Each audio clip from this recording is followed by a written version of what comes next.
hindi po ba dapat there is a proper summon na papadala sa'yo, written, para pumunta ka. So, ang sabi pa niya is, dati, hindi ka naman iniimbita, pumupunta ka rito. Sabi po niya ganun.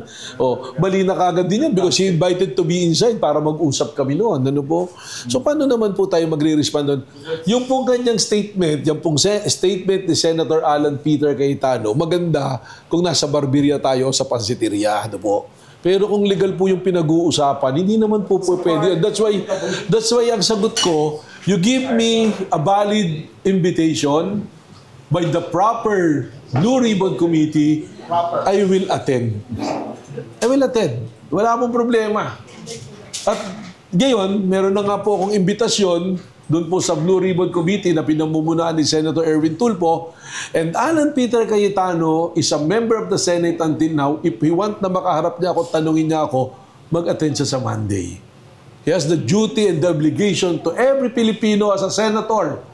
Huwag na natin pag-usapan kung he's still a Senate President.